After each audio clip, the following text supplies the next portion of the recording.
اعمال کی اصلاح کرم سے کر دے۔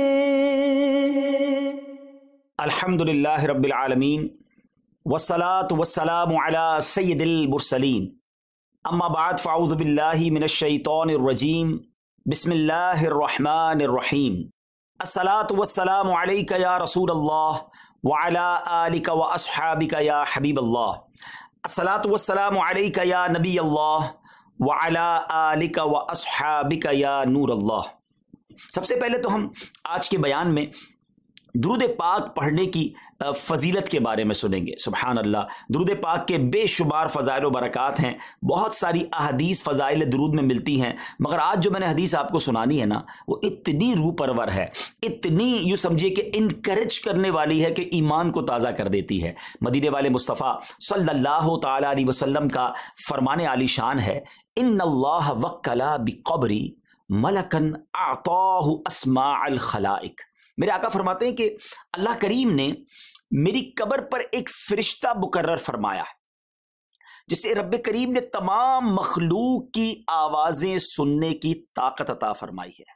ذرا غور کیجئے گا، اس کی لسننگ پاور کا عالم یہ ہے کہ ساری دنیا کی تمام مخلوق کی وہ آواز سن لیتا ہے، اور صرف لسننگ پاور نہیں ہے، آگے ذرا سنیے گا، آقا فرماتے فلا یصلی علی احد الی یوم القیامہ، بس قیامت تک جو کوئی مجھ پر درود پاک پڑھتا ہے، اب وہ فرشتہ کیا کرتا ہے، الا ابلغنی باسمہ و اسم ابیہ، وہ فرشتہ میرے پاس اس کا اور اس کے والد کا نام پہنچاتا ہے اور کہتا ہے ھذا فلان ابن فلان قد صلی علیک، حضور فلاں بن فلاں نے آپ پر درود بھیجا ہے۔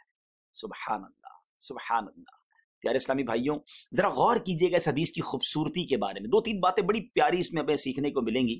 نمبر 1، وہ فرشتہ جو نبی پاک علیہ الصلوۃ والسلام کی قبر منور پر دربان کی حیثیت سے ہے، میسنجر کہہ لیجئے، پیغام پہنچانے والا ہے، مگر اس کی لسننگ پاور کیسی ہے کہ آل اراؤنڈ دا ورلڈ کہیں سے بھی کوئی درود پاک پڑھے، بندہ درود پاک دھیمی آواز میں بھی پڑھتا ہے، اپنے گھر میں بیٹھ کے بھی پڑھ رہا ہے، اپنے کاروبار پر بیٹھ کر پڑھ رہا ہے، ٹریول میں پڑھ رہا ہے، جدھر جدھر درود پاک پڑھے جاتے ہیں وہ فرشتہ اس کو سن لیتا ہے۔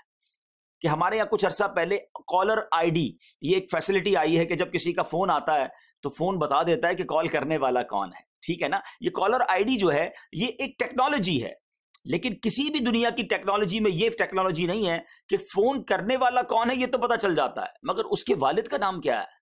مگر اس فرشتے کو اللہ نے ایسا علم دیا ہے کہ وہ ہر درود پڑھنے والے کا نام بھی جان لیتا ہے، اس کے والد کا نام بھی جان لیتا ہے۔ اللہ اکبر۔ اب ذرا مجھے ایک بات کا جواب دیجئے کہ جب وہ فرشتہ جو دربان مصطفیٰ ہے صلی اللہ تعالی علیہ وسلم، جو نبی پاک کی بارگاہ میں میسج پہنچانے کے لیے مقرر ہے، اس کی لسننگ پاور کا عالم یہ ہے، اس کے علم اور نالج کا عالم یہ ہے، تو جس در کا وہ دربان ہے وہ مصطفیٰ کریم علیہ الصلوۃ والسلام کی سماعت کا عالم کیا ہوگا، ان کے علوم کا عالم کیا ہوگا۔ اللہ اکبر۔ جو ہم صلاۃ والسلام میں ایک شعر پڑھتے ہیں نا، وہ بڑا ریلیونٹ ہے، اور وہ اس حدیث کا گویا ایک خوبصورت ترجمہ ہی ہے، اسی کی شرح ہے۔ وہ شعر کیا ہے، دور و نزدیک کے سننے والے وہ کان، دور و نزدیک کے سننے والے وہ کان، کان لعلے کرامت پہ لاکھوں سلام۔ سبحان اللہ۔ اور ایک دوسری خوبصورت بات جو عشق والی بات ہے، دیکھیں دنیا میں جس سے ہمیں پیار ہوتا ہے نا، جس کی ہم رسپیکٹ کرتے ہیں، ہمارا جی چاہتا ہے کہ ہماری بات وہاں تک پہنچے۔ فار ایگزامپل، آپ جس کی بہت رسپیکٹ کرتے ہیں، اگر کوئی آ کر آپ کو بتائے کہ آپ کا نام وہاں لیا گیا تھا، سچ بتائیں آپ کی کیا کیفیت ہوگی؟ واقعی میرا نام لیا گیا؟ ذرا سچ بتاؤ نا، کیا بات ہوئی تھی؟ ہم 2-3 بار اس سے پوچھتے ہیں کہ ذرا دوبارہ بتاؤ میرے بارے میں کیا بات ہوئی تھی، بیکاز ہم اس پرسنالٹی سے بڑی محبت کرتے ہیں۔ مجھے ایک بات بتائیں، ایک امتی کے لیے اس سے بڑی کیا سعادت ہوگی کہ وہ یہاں درود پڑھے اور وہاں فرشتہ اس کا نام دربار رسالت میں پیش کرے، اور صرف ایک بار نہ کرے، جتنی بار پڑھے وہ فرشتہ اتنی بار نام پیارے آقا علیہ الصلوۃ والسلام کی بارگاہ میں پیش کرے کہ حضور آپ کے غلام نے آپ پر درود پڑھا ہے، اور صرف میرا نام نہیں، میرے والد کا نام بھی پہنچ رہا ہے۔ اللہ اکبر۔ اٹ مینز کہ دربار مصطفیٰ صلی اللہ تعالیٰ علیہ وسلم میں حاضری لگانے کا طریقہ یہ ہے کہ درود پڑھتے رہیے، آپ کا نام پہنچتا رہے گا، آپ کی حاضری لگتی رہے گی، خوب درود پاک پڑھیے، چلتے پھرتے اٹھتے بیٹھتے بس زبان درود سے تر رہے، جہاں موقع ملا وہاں کچھ نبی پاک علیہ الصلوۃ والسلام کی بارگاہ میں درود پڑھ لیے، صلو علی الحبیب صلی اللہ تعالی علی محمد صلی اللہ علیہ وسلم۔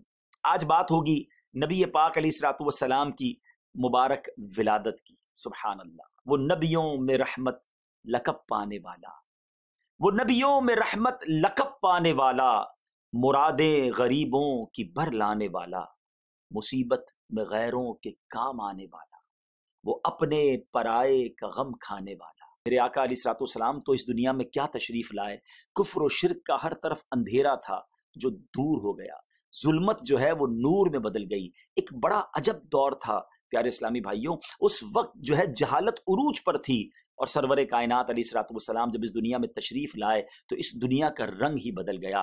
بہت سارے ایسے واقعات ہوئے پیارے آقا علیہ الصلوۃ والسلام کی ولادت کے وقت جو سننے سے تعلق رکھتے ہیں، کیونکہ نبی پاک علیہ الصلوۃ والسلام کی جب آمد ہو رہی تھی تو پیارے آقا علیہ الصلوۃ والسلام کی آمد سے قبل کچھ بڑے زبردست اناؤنسمنٹ ہوئے اس دنیا میں۔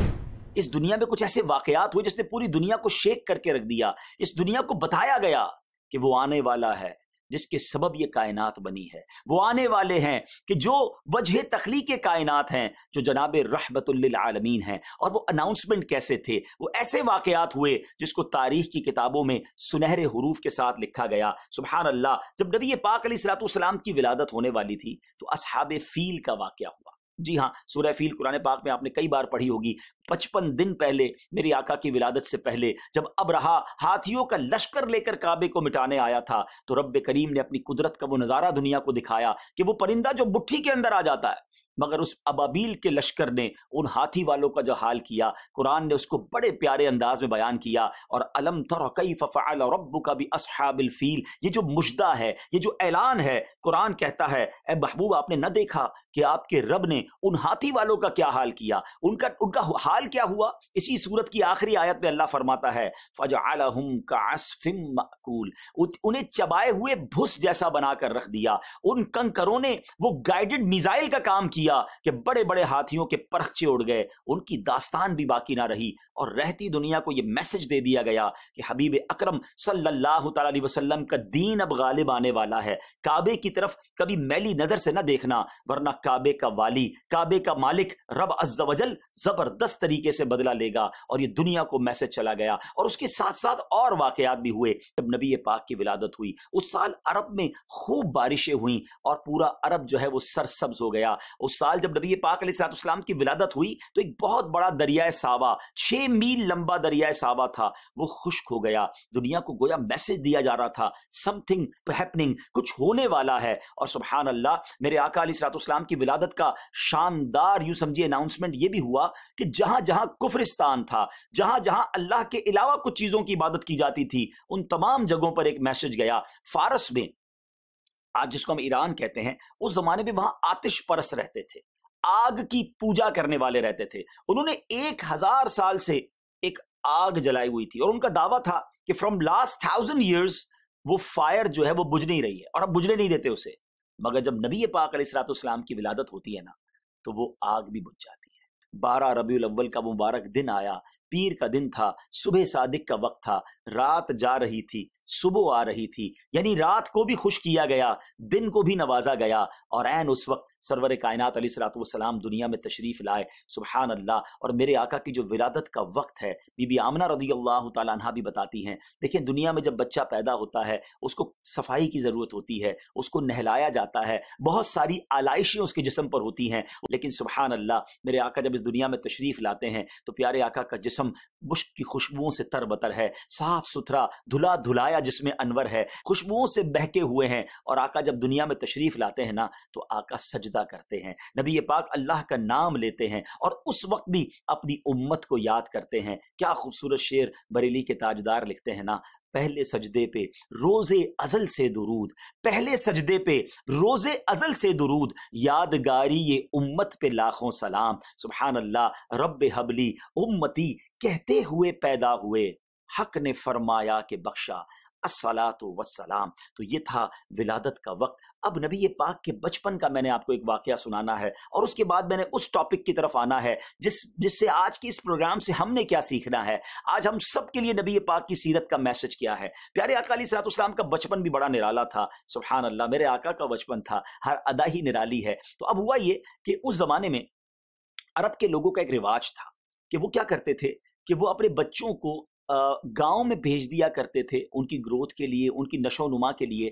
اس کی 2-3 وجوہات تھیں۔ ایک تو گاؤں میں وہ جب دائی وغیرہ ان کو دودھ پلاتی تھی تو وہاں کی آب و ہوا اچھی ہوتی تھی، ان کی صحت اچھی ہو جاتی تھی، پالوشن فری ان کو ہوا ملتی تھی۔ اور دوسرا، عرب کے لوگوں کو اپنی زبان سے بڑا لگاؤ تھا۔ وہ چاہتے تھے کہ شہر میں چونکہ مختلف قوموں کے لوگ آ جاتے ہیں تو سٹی کی لینگویج نارملی جو ہے نا وہ ڈسٹرب ہو جاتی ہے، مختلف ہو جاتی ہے زبان، مگر گاؤں کی جو زبان ہوتی ہے وہ خالص ہوتی ہے۔ تو فصیح عربی بھی سیکھ لے گا بچہ اور اس کی صحت بھی اچھی ہو جائے گی۔ تو عرب کے لوگوں کا یہ دستور تھا کہ بچپن میں بچوں کو وہ گاؤں بھیجتے اور وہیں ان کی نشو و نما ہوتی، فیڈنگز بھی وہیں ہوتی، دائیاں وہاں ہوتی تھی۔ اب ہوا یہ کہ جس سال نبی پاک علیہ الصلوۃ والسلام کی ولادت ہوئی، مکے میں بھی قحط آیا ہوا تھا، اور جہاں سے وہ لوگ آئے تھے بنو سعد کے قبیلے سے وہاں قحط تھا۔ جب وہاں سے وہ دائیاں آئیں تو بی بی حلیمہ سعدیہ رضی اللہ تعالیٰ عنہ وہ کہتی کہ میں بہت غربت میں تھی، ہمارے علاقے میں قحط تھا، کھانے پینے کو کچھ تھا نہیں، اور کہتی جس خچر پر میں آئی مکہ وہ سب سے پیچھے رہ جاتا تھا کیونکہ سب سے لاغر وہی تھا، اور اونٹنی میرے پاس تھی، اس کے تھنوں میں بھی دودھ نہیں تھا، یعنی غربت کا عالم تھا۔ کہتی میں مکے آئی کہ چلو کوئی بچہ ملے گا تو ساتھ کچھ پیسے ملیں گے اور میرا بھی گھر چلے گا، لیکن جب میں وہاں آئی تو میری کمزوری دیکھ کر مجھے کسی نے بچہ نہیں دیا، دوسری دائیوں نے امیر گھرانوں کے بچے لے لیے۔ اب میں نے دیکھا کہ ایک بچہ ہے، چہرہ تو بڑا نورانی ہے، مگر اس کو کوئی لے نہیں رہا ہے کیونکہ ان کے والد دنیا میں نہیں تھے، اور لوگ یہ سوچتے کہ جس کا والد نہیں ہوگا تو وہ پھر پیسے بھی نہیں ملیں گے، کوئی انعام بھی نہیں ملے گا۔ تو وہ سوچنے لگی کہ خالی ہاتھ جانے سے بہتر ہے کیوں نہ اسی نورانی بچے کو لے لیتے ہیں۔ اب جیسے ہی نبی پاک علیہ الصلوۃ والسلام کو انہوں نے اپنی گود میں اٹھایا، نبی پاک کا نورانی چہرہ، آقا کی پیاری مسکراہٹ صلی اللہ تعالیٰ علیہ وسلم، بی بی حلیمہ سعدیہ رضی اللہ تعالیٰ عنہ کے دل میں قرار آ گیا۔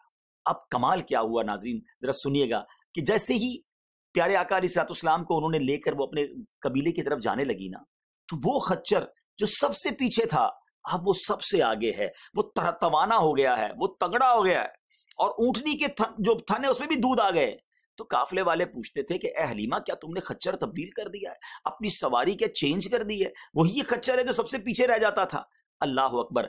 دین بی بی حلیمہ سعدیہ ریئلائزڈ کہ یہ تو کمال اس بچے کا ہے کہ ہر چیز بہتر ہوتی جا رہی ہے۔ خود بی بی حلیمہ سعدیہ رضی اللہ تعالیٰ عنہ کہتی ہیں کہ جب میں اپنے گھر پہنچی تو میرے پاس بھی دودھ کی فراوانی ہو گئی، اپنے بیٹے کو بھی دودھ پلایا، نبی پاک علیہ الصلوۃ والسلام کو بھی دودھ پلایا، دونوں بچے سکون سے سوئے، اور میں بھی بڑی فرحت اور شادہ تھی۔ میری اونٹنی سے اتنا دودھ نکلا کہ سارے گھر کے برتن بھر گئے، رات میرے گھر سے خوبصورت سی روشنی آتی رہی۔ دوسرے دن قبیلے والوں نے آ کے پوچھا کہ اے حلیمہ کیا چراغ بھی لائی ہو، رات تمہارے گھر میں روشنی ہو رہی تھی۔ تو بی بی حلیمہ کہتی ہیں کہ میں تو جس بچے کو لائی ہوں اتنا نورانی چہرہ ہے کہ رات ان کا چہرہ ہی چمکتا رہتا ہے۔ سبحان اللہ۔ گویا حلیمہ سعدیہ رضی اللہ تعالی عنہ کے بھاگ جاگ گئے۔ وہ نعت کا شعر ہے نا، یہ کہتی تھی گھر گھر میں جا کر حلیمہ، میرے گھر میں خیر الورا گئے ہیں، بڑے اوج پر ہے میرا اب مقدر، میرے گھر حبیب خدا گئے ہیں۔ ذرا سوچئے ناظرین، میں ایک سوال کرنا چاہتا ہوں جتنے مجھے لوگ سن رہے ہیں، اس زمانے میں مکے میں بہت ساری دائیاں گئی تھیں، کیا باقی دائیوں کے نام پتہ ہیں آپ کو؟ نہ مجھے پتہ ہے نہ آپ کو پتہ ہے۔ بی بی حلیمہ سعدیہ کو رہتی دنیا جانتی ہے، اور صبح قیامت تک ان کا نام لیا جائے گا۔ What is the reason behind this? یہ سمجھنے والی بات ہے، کیونکہ ان کا نام نبی پاک کے نام کے ساتھ جڑ گیا۔ وہ دائی ہیں، وہ دودھ پلانے والی ہیں، مگر اب وہ ساری دنیا کے لیے معزز ہیں کیونکہ نبی پاک کی خدمت کا انہیں موقع مل گیا۔ اس سے پتہ ہے سیکھنے کو کیا ملا؟ کہ میرا نام کرے گا روشن دو جگ میں نام تمہارا، سرکار یہ نام تمہارا سارے جہان سے ہے پیارا. یعنی جن نے پیارے آقا علیہ الصلوۃ والسلام کے نام کے ساتھ اپنا نام جوڑا نا، پیارے آقا علیہ الصلوۃ والسلام کی مدح سرائی کی، ان کی سیرت بیان کی. آج بھی آپ دنیا میں دیکھ لیں، جو میرے آقا علیہ الصلوۃ والسلام کے گن گاتے ہیں، اللہ ان کے نام روشن کر دیتا ہے. تو شاعر کہتے ہیں نا کہ ان کے جو غلام ہو گئے وقت کے امام ہو گئے، نام لیوا ان کے جو ہوئے ان کے اونچے نام ہو گئے. اگر آپ بھی چاہتے ہیں کہ دنیا اور آخرت میں برکتیں ملیں، آپ کا نام روشن ہو، اس لیے نہیں کہ نام روشن ہو، بس نبی پاک کی سچی غلامی اختیار ہو جائے، ان کا نام ہماری زبان پر رہے، ان کی سیرت کے ہم پہلو پر خود بھی عمل کریں، دوسروں کو بھی بلاتے رہیں، اللہ دنیا میں بھی عزت عطا فرماتا ہے. بہرحال اس زمانے میں ایک واقعہ ہوا. ایکچولی یہ میرے آج سمجھ لیں بیان کا سینٹرل آئیڈیا ہے. نبی پاک علیہ الصلوۃ والسلام کو جب پیارے آقا علیہ الصلوۃ والسلام کی تھوڑی سی اور عمر مبارک بڑی ہوئی تو بی بی حلیمہ سعدیہ رضی اللہ تعالی عنہا کے بچوں کے ساتھ نبی پاک بکریاں چرانے بھی جاتے. ایک دن بی بی حلیمہ سعدیہ رضی اللہ تعالیٰ عنہ کے بچے دوڑتے ہوئے آئے اور عرض کی کہ اما جان یہ ہمارے بھائی کے ساتھ تو بڑا معاملہ ہو گیا ہے. بہت گھبرائے ہوئے تھے. کہا کیا ہوا ہے؟ کہ وہ کچھ لوگ آئے، انہوں نے ان کو لٹایا ہے محمد صلی اللہ علیہ وسلم کو اور ان کا سینہ چیرا ہے. بی بی حلیمہ سعدیہ بھی گھبرا گئی، دوڑتی بھی گئی. دیکھا تو سرکار دو عالم علیہ الصلوۃ والسلام ایک جگہ خاموش بیٹھے تھے. عرض کی کہ حضور کیا ہوا؟ فرمایا سفید لباس والے لوگ آئے تھے، میرا سینہ چیرا اور اس میں انہوں نے کچھ ڈالا اور اس کے بعد سینہ بند کر دیا. اچھا وہاں کوئی کٹ کرنے کا نشان بھی نہیں ہے، تکلیف کے آثار بھی نہیں ہے، مگر بی بی حلیمہ سعدیہ گھبرا گئی کیونکہ نبی پاک علیہ الصلوۃ والسلام ایک امانت تھے نا. تو فوراً بی بی آمنہ کے پاس گئیں کہ حضور مجھے لگتا ہے کہ بچے پر کہیں کوئی آسیب کے اثرات نہ ہوں، آپ کے بچے کو کچھ ہو نہ جائے، اس لیے آپ اپنا بیٹا واپس لے لیں. لیکن بی بی آمنہ سبحان اللہ آقا کی والدہ ہے نا، آپ کو بہت ساری بشارتیں پہلے مل چکی تھیں، ولادت کے وقت کے نورانی واقعات انہوں نے دیکھے ہوئے تھے. تو بی بی آمنہ رضی اللہ تعالیٰ عنہ نے فرمایا کہ میرا بیٹا بڑا سعادت مند ہے، اسے کچھ نہیں ہوتا، اور یہ سبحان اللہ رب کے حبیب ہیں اور یہ کائنات کے لیے بہت اہم شخصیت ہیں. بہرحال اس طرح کی انہوں نے باتیں کی. بی بی حلیمہ سعدیہ رضی اللہ تعالیٰ عنہا کو سکون ملا. اب یہ کیا تھا؟ یہ نبی پاک کا جو قلب اقدس، سینہ اقدس کو کھولا گیا اور اس میں ایک نور داخل کیا گیا. ایکچولی یہ شق کے صدر تھا. یہ پیارے آقا علیہ الصلوۃ والسلام کا معجزہ ہے اور یہ 4 بار ہوا، یہ ایک بار نہیں ہوا. آج سائنس نے ترقی کی ہے اور اوپن ہارٹ سرجری ہوتی ہے بتایا جاتا ہے، لیکن اس کے بعد بھی اس کا نشان رہتا ہے، پین باقی رہتا ہے، احتیاطیں باقی رہتی ہیں. مگر میرے آقا علیہ الصلوۃ والسلام کی جو اوپن ہارٹ سرجری ہوئی تھی وہ 4 ٹائمز ہوئی اور وہ فرشتوں نے کی. نو پین ایٹ آل، کوئی تکلیف نہیں تھی، کوئی اس کا نشان نہیں تھا، کوئی اس کے بعد کیور نہیں تھی. اور سبحان اللہ وہ تھا کیا؟ ایکچولی پیارے آقا علیہ الصلوۃ والسلام کے مبارک دل اقدس میں نور داخل کرنا تھا، ایک بڑے کام کے لیے تیار کرنا تھا. اور یہ 4 ٹائمز ہوا. نمبر 1 2 سال کی عمر میں تقریباً، نمبر 2 10 سال کی عمر میں ہوا کہ اب جوانی قریب آ رہی ہے تو جوانی کی جو خواہشات ہوتی ہیں، جوانی کے جو مسائل ہوتے ہیں، اس سے نبی پاک علیہ الصلوۃ والسلام محفوظ رہیں. تیسرے نمبر پر پیارے آقا علیہ الصلوۃ والسلام پر جو شق صدر ہوا یہ غار حرا میں ہوا، جب پہلی وحی کا نزول ہونا تھا، جب قرآن پاک کا بوجھ قلب مصطفیٰ صلی اللہ تعالی علیہ وسلم پر داخل ہونا تھا. ذرا سوچئے، قرآن وہ ہے جو خود فرماتا ہے کہ اگر اس قرآن کو ہم کسی پہاڑ پر نازل کرتے تو وہ ریزہ ریزہ ہو جاتا. تو ذرا سوچئے کہ اس قرآن کو جب قلب مصطفیٰ پر نازل کرنا تھا تو کتنی اسٹرینتھ درکار تھی. تو اب اللہ کا نور جو ہے اس میں داخل کیا گیا. اور 4th ٹائم جب میرے آقا علیہ الصلوۃ والسلام شب معراج کو اللہ کی بارگاہ میں حاضر ہوئے، اس رات رب کا دیدار کرنا تھا، اس تجلی کو دیکھنے کی طاقت ریکوائرڈ تھی. پھر قلب مصطفیٰ صلی اللہ تعالی علیہ وسلم میں وہ نور داخل کیا گیا.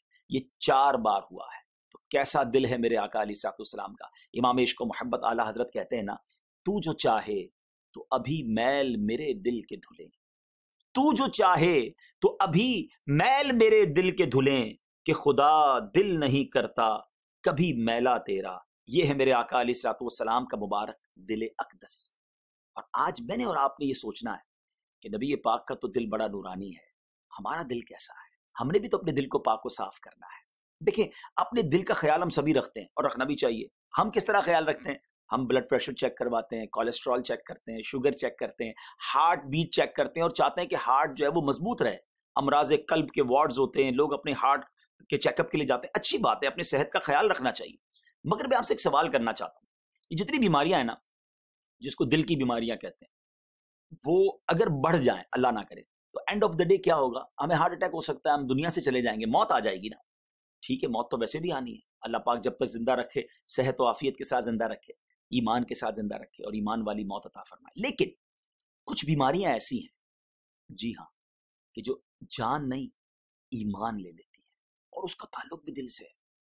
جی ہاں میں آج صرف آپ کے سامنے وہ ایک دو ڈیزیز ذکر کرنا ہے جو انفارچونیٹلی ہم سب میں بہت معاشرے میں بہت زیادہ پھیل گئی ہیں. نارملی 7 کام کرنے والوں کے درمیان 7 جاب کرنے والوں کے درمیان ایک ڈپارٹمنٹ میں کام کرنے والوں کے درمیان بھی ہو جاتی ہیں. وہ بیماریاں کون سی ہیں میں بتاتا ہوں. پہلے میں آپ کو شرعی پوائنٹ آف ویو سے بتاتا ہوں کہ دل کی اہمیت کیا ہے.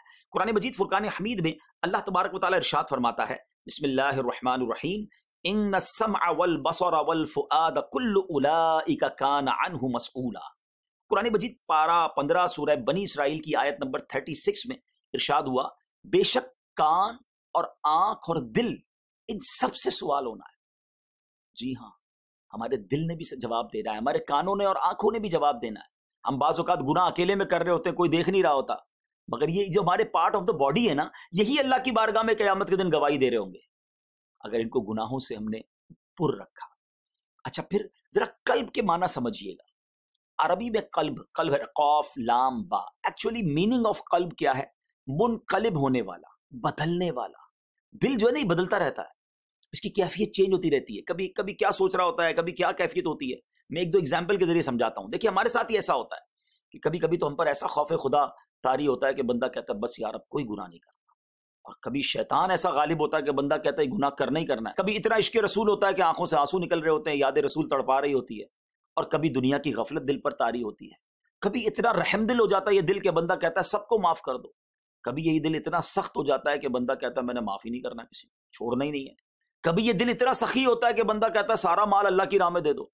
کبھی ایسا کنجوس ہو جاتا ہے کہ 1 روپیہ دینے کو جی نہیں چاہتا. یعنی چینج ہوتا رہتا ہے دل. تو اب ہمیں سوچنا یہ ہے کہ یہ دل ہمارا دین پر باقی رہے, دین پر ثابت قدم رہے, کہیں چینج ہی نہ ہوتا رہے. اور یہ دعا کرتے تھے نبی پاک علیہ الصلوۃ والسلام. ذرا دعا سنیے گا. اللہ کے حبیب علیہ الصلوۃ والسلام دعا کرتے یا مقلب القلوب ثبت قلبی علی دینک, اے دلوں کو پھیرنے والے اپنے دین پر مجھے ثابت قدمی عطا فرما. یہ دعا کون کر رہا ہے؟ جن کا قلب نور ہے, جن کے صدقے مجھے اور آپ کو ایمان ملا ہے. ہمیں بھی تو دعا کرنی ہے نا کہ یا اللہ میرے دل کو بھی, اے اللہ میرے قلب کو بھی تیرے دین پر ثابت قدمی بھی عطا فرما. اور اب جو میں نے 2 بیماریاں مختصر بیان کرنی ہیں, اور وہ یہ ہیں کہ آج ہمارے دلوں میں 2 ایسی بیماریاں تو بہت ساری ہیں جو علماء نے لکھی ہیں جو ایمان کو خراب کر سکتی ہیں, لیکن 2 بیماریاں بڑی ریلیونٹ ہیں آج کے اس پروگرام کے حوالے سے. ایک ہے بدگمانی اور ایک ہے حسد. بدگمانی کیا ہے؟ بدگمانی ہے کسی کے بارے میں نیگیٹو سوچنا, آلویز برا سوچنا. کوئی بھی وہ کام کرے ہمیں لگے گا اس میں کوئی نہ کوئی سازش ہے, کوئی نہ کوئی پرابلم ہے. اور یہ بدگمانی اتنی عام ہو گئی ہے کہ اس کی بنا پر بدگمانی کرنے والا خود بھی چین میں نہیں ہے. میں آپ کو ایک واقعہ سناتا ہوں, کتابوں میں یہ واقعہ لکھا ہے, اور یہ واقعہ روض الریاحین نامی کتاب میں ہے. بڑا عجیب واقعہ ہے, لیکن آج کل ہمارے معاشرے میں یہی ہو رہا ہے. ایک بزرگ فرماتے ہیں میں مسجد گیا, میں نے دیکھا ایک بزنس مین نماز پڑھ رہا ہے, اس کے برابر میں ایک غریب آدمی بیٹھا ہے اور دعا کر رہا ہے.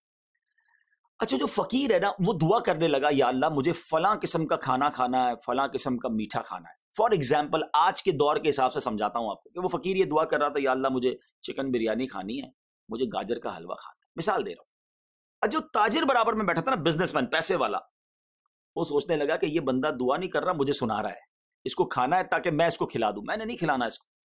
وہ دعا کر رہا تھا, یہ بدگمانی کر رہا تھا. آج لوگ یہی تو کرتے ہیں نا, کسی کو دعا کرتے دیکھتے ہیں کہہ رہے دکھلاوا کر رہا ہے, نماز پڑھ رہا ہے لوگوں کو دکھانے کے لیے, حج پہ گیا لوگوں کو دکھانا, یعنی کوئی نیکی بھی کر رہا ہوتا ہے ہم اس کا مائنس سوچ رہے ہوتے ہیں. اچھا ہو سکتا ہے وہ نیکی کر کے اللہ کے قریب پہنچ رہا ہو, ہم مائنس سوچ کے گناہگار ہو رہے ہوں, نیگیٹو اپروچ ہماری ہو. بدگمانی تو حرام ہے, جہنم میں لے جانے والا کام.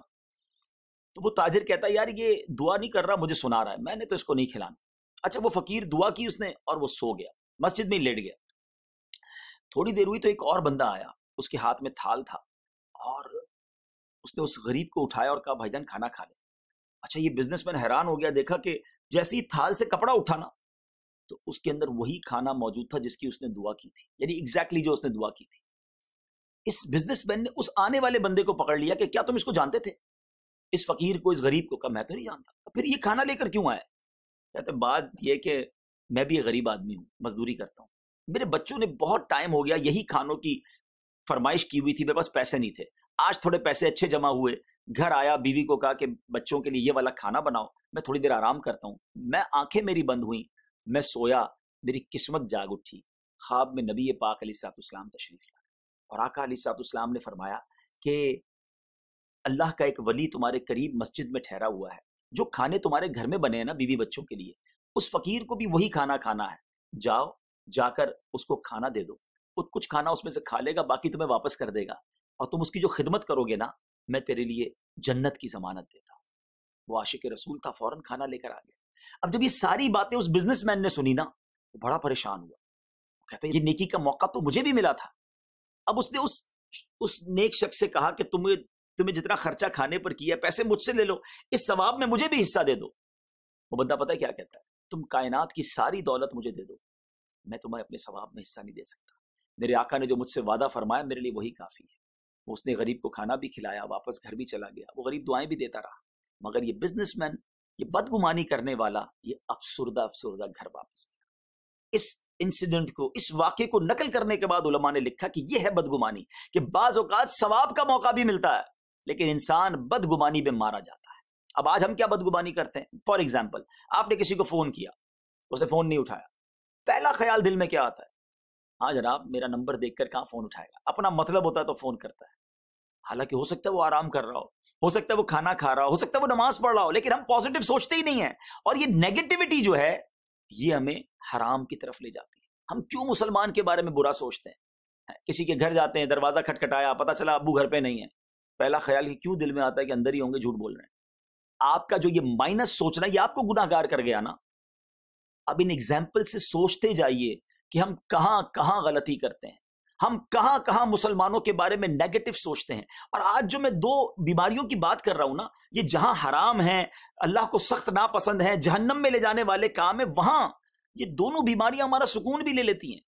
ہاں، جس کو حسد اور بدگمانی ہو نا، اب بلیو کرے اس کو نیند نہیں آتی، وہ ٹینشن میں رہتا ہے کیونکہ وہ سوچتا ہی رہتا ہے۔ اگر آپ میں سے بھی کوئی میرا ایسا بھائی ہے جو رات کو سو نہیں پاتا، دیر سے نیند آتی ہے، بے سکونی رہتی ہے، دماغ سوچتا رہتا ہے، تو try to understand, check yourself کہ کسی کے بارے میں بدگمانی یا حسد تو نہیں پال لیا۔ اب آتے ہیں حسد کی طرف، یہ اور بڑی بیماری ہے اور یہ تو بہت زیادہ عام ہے۔ حسد کیا ہے؟ پہلے ڈیفینیشن آف جیلسی، حسد کی ڈیفینیشن سن لیں۔ حسد یہ ہے کہ اگر اللہ پاک کسی کو نعمت دے، چاہے وہ دولت ہو، شہرت ہو، عزت ہو، خوبصورتی ہو، واٹ ایور، بندے کا دل چاہے کہ یہ نعمت اس سے چھن کر مجھے مل جائے، اچھا مجھے نہ ملے نا تو کم از کم اس کی تو برباد ہو جائے۔ یہ ہے حسد، اور یہ جہنم میں لے جانے والا کام ہے۔ اور حسد کے بارے میں نبی پاک فرماتے ہیں، جس کا مضمون ہے حسد نیکیوں کو اس طرح کھا جاتا ہے جیسے آگ لکڑی کو کھا جاتی ہے۔ آپ آگ جلائیں، لکڑی ختم، نیکیاں بھی ختم۔ اب آپ سوچیے اگر دل میں حسد ہے تو کیسی زندگی ہے۔ اچھا، حسد کی ایک اور قسم ہے جو جائز ہے، اس کو رشک کہتے ہیں، عربی میں اس کو غبطہ کہتے ہیں۔ وہ کیا ہے کہ کسی مسلمان کو نعمت ملے اور آپ دعا کریں یا اللہ اس کو دیے مجھے بھی دے دے، اس میں کوئی حرج نہیں ہے، لیکن جو دل میں خیال نیگیٹو ہے نا کہ اس کا برباد ہو جائے، مجھے مل جائے، اس کو کیوں ملا، ایکچولی حسد کی جو ہے نا شدت کو سمجھیے گا۔ حسد کرنے والا اعتراض کرتا ہے، آرگیومنٹ کرتا ہے، کس پر کرتا ہے؟ حسد کرنے والا اللہ پر اعتراض کرتا ہے، اللہ کی تقسیم پر اعتراض کرتا ہے۔ میں ایک کوشچن کرتا ہوں لیکن جواب ذرا بلند آواز سے دیجیے گا، اس کی برکت سے اللہ کا ذکر بھی ہو جائے گا۔ میں آپ سے ایک سوال کرتا ہوں، یہ بتائیے عزت دینے والا کون ہے؟ سب مل کر کہیے اللہ ہے نا۔ اللہ۔ شہرت دینے والا کون ہے؟ اولاد دینے والا کون ہے؟ خوبصورت بنانے والا کون ہے؟ سب چیزیں دینے والا تو اللہ ہے نا۔ جب دینے والا اللہ ہے تو میں کون ہوتا ہوں اعتراض کرنے والا کہ یا اللہ اس کو کیوں دیا؟ اٹ مینز کہ حسد کرنے والا اللہ پر اعتراض کر رہا ہے۔ اب آپ نے سوچنا ہے کہ ہم حسد کر کے کر کیا رہے ہیں۔ اچھا، ہو سکتا ہے میرے اس بیان میں شیطان ہے نا، وہ کسی کے دماغ میں خیال ڈال رہا ہو کہ حضرت بات تو صحیح کر رہے ہیں لیکن میں تو حسد نہیں کرتا، میں تو سب کا بھلا چاہتا ہوں۔ چلے میں اب آپ کو ایک چھوٹا سا، جیسے میں نے کہا نا کہ ہم دل کی دیگر بیماریوں پر ٹیسٹ کرواتے ہیں، کولیسٹرول کا، شوگر کا، آج میں بھی آپ کو ایک لیبارٹری ٹیسٹ بتاتا ہوں۔ سب اپنا اپنا ٹیسٹ کر لیجئے، بتائیے گا نہیں کسی کو، خود ہی دل میں فیصلہ کیجئے۔ میں 2-3 سوال کر لیتا ہوں۔ کیا آپ کے ساتھ جاب کرنے والوں میں، آپ کے رشتہ داروں میں، آپ کے پڑوسیوں میں، آپ کے دوستوں میں کوئی ایسا ہے؟ کیونکہ حسد اسی سے ہوتا ہے جو ہمارا ریلیٹڈ ہوتا ہے، یا قریب ہوتا ہے، یا کام ساتھ کر رہے ہوتے ہیں، جانتے ہیں ایک دوسرے کو۔ جس کو نہیں جانتے نارملی اس سے حسد نہیں ہوتا۔ تو کوئی ایسا ہے کہ جس کو ترقی ملے تو آپ کو پرابلم ہوتی ہے، یار یہ آگے بڑھ گیا، جیسی اس کی ترقی کی خبر، اس کی شہرت کی خبر ملتی ہے تو تکلیف ہوتی ہے کہ یار یہ کیا ہو رہا ہے، کیوں ہو رہا ہے؟ یا ہمارے سامنے کوئی اس کی تعریف کرے، یار وہ بندہ بڑا مشہور ہو گیا ماشاءاللہ، پتہ چلا اس کی بڑی ترقی ہو گئی، ہاں اس کا ایک گریڈ اور بڑھ گیا ہے، اس کو تو جناب مینیجر بنا دیا گیا، اس کو تو سپروائزر بنا دیا گیا ہے۔ جیسے ہی اس کی تعریف سنتے تو دل میں تکلیف ہوتی ہے، بندہ کہتا ہے کوئی اور بات کرو نا، اس کی بات کیوں کر رہے ہو؟ اٹ مینز کہ آپ کو اس سے حسد ہو گیا ہے۔ تیسرا ٹیسٹ، کوئی ایسا ہے آپ کے قریب لوگوں میں سے، فیملی میں بھی ہو سکتا ہے، کہ جب اس کو نقصان ہوتا ہے، وہ اس کا کوئی لاس ہو جاتا ہے، اس کی جاب چلی جائے یا اس کے پیسے برباد ہو جائیں یا اس کی عزت خراب ہو جائے، آپ کو خبر ملے تو دل کے کسی کونے میں خوشی ہوتی ہے، ہاں یار اچھا ہو گیا، میں تو چاہتا یہ تھا یہ برباد ہو جائے۔ اللہ نہ کرے اگر ایسی کیفیت ہے تو پھر حسد اور کس کو کہتے ہیں؟ تو یہ جو میں نے 2-3 ٹیسٹ بتائے نا، اس پہ پہلے تو آپ چیک کر لیں کہ آپ کو کوئی حسد ہو تو نہیں ہے، اور اگر اب حسد ہو گیا ہے تو اب اس کا علاج کرنا ہے۔ اتنی بری چیز ہے یہ، روز کھانا ساتھ کھائیں گے، بیٹھیں گے بھی ایک آفس میں، لیکن دل میں حسد پالا ہوا ہوتا ہے، بہن کو بہن سے ہو جاتا ہے، بھائی کو بھائی سے ہو جاتا ہے۔ اچھا دوست ساتھ بیٹھے ہوں گے، ایک دوست کہے گا یار میں نے نئی گاڑی لی ہے، ذرا آؤ دیکھو، اب اس کی گاڑی دیکھیں گے، کہیں گے یار زبردست گاڑی ہے، بڑا پیارا ماڈل ہے، مٹھائی تو کھلاؤ، مٹھائی بھی اس کی کھا لیں گے، جیسے ہی وہ گاڑی لے کر آگے جائے گا کہیں گے 2 نمبر کے پیسوں سے لی تھی۔ اب بتائیے اس کی ترقی میں کیوں پرابلم ہے آپ کو؟ کسی نے نیا گھر بنایا، اس کے گھر جا کے بریانی بھی کھا کر آئے، مگر جیسے ہی باہر نکلیں گے کہیں گے سود کے پیسوں سے لیے، حرام کے پیسوں سے لیے، دوسروں کے پیسے لے کر لے لیے۔ اس کی ترقی پرابلم آپ کو ہے۔ لوگوں کو تو اتنا حسد ہے کہ کوئی مدینے بار بار چلا جائے، حج پہ چلا جائے، اس پہ حسد کرنا شروع کر دیتے ہیں۔ ہم کون ہوتے ہیں کسی کی نعمت پہ تکلیف میں آنے والے؟ ایک جملہ یاد کر لیں، آپ یقین کریں پرسکون ہو جائیں گے، آپ کی لائف پرسکون ہو جائے گی۔ حسد کو نکال دیں اپنے دل سے، آپ کو اچھی نیند آئے گی، یو فیل فریش۔ اور وہ جملہ کیا ہے؟ سب کا بھلا، سب کی خیر، سب کے بھلے میں اپنی خیر۔ نہ تکلیف میں آئیں کسی مسلمان کی ترقی میں، کیونکہ دینے والا رب ہے۔ وَتُعِزُّ مَن تَشَاءُ وَتُذِلُّ مَن تَشَاءُ۔ ارے ساری دنیا کسی کو ذلیل کرنے پہ لگ جائے نا، اور اگر اللہ نے عزت رکھی ہے کوئی نیچا نہیں کر سکتا اس کو، اور اگر کسی کے مقدر میں ذلت ہی لکھی ہے ہم سب مل کر اس کو عزت دینا چاہیں تو نہیں دے سکتے۔ دینے والی ذات رب کی ہے۔ آپ کو اگر کوئی چیز چاہیے تو اللہ سے مانگے نا، یا اللہ اس کو دیا مجھے بھی دے دے، اس کے خزانے تو بھرے ہوئے ہیں نا، اس کے خزانے تو تھوڑے نہیں ہیں، ہم کیوں کسی سے جیلس ہوں؟ اچھا اب آخری بات، اگر آپ کو فیل ہو رہا ہے، دیکھیں اس میں شائع نہیں ہونا چاہیے، بیماری پتہ ہوگی تو علاج ہوگا نا۔ اب اگر آپ کو فیل ہو رہا ہے کہ ہاں یار فلاں بندے سے یا فلاں فیملی ممبر سے مجھے حسد ہو گیا ہے، اس کی ترقی اچھی نہیں لگتی، ناؤ کم ٹورڈز کیور۔ اب اس کا علاج کیا ہے؟ علاج ہے بڑا آسان ہے۔ سب سے پہلا علاج تو یہ ہے کہ وہ ہر دل کی بیماری کا علاج ہے، تکبر کا بھی، غیبت کا بھی، بدگمانی کا بھی، حسد کا بھی۔ وہ علاج کیا ہے؟ اللہ سے دعا کرے، اے اللہ میرے دل کو صاف کر دے، اے اللہ میرے دل کو ان گناہوں سے پاک کر دے۔ ہر نماز میں دعا کرے، اللہ بڑا کریم ہے، وہ کرم فرمائے گا، دل پاک ہو جائے گا۔ ایک تو دعا کرے، دوسرا تھوڑا سا اینٹی بائیوٹک ہے، تھوڑا تکلیف دہ ہے لیکن ہے بڑا مزیدار علاج۔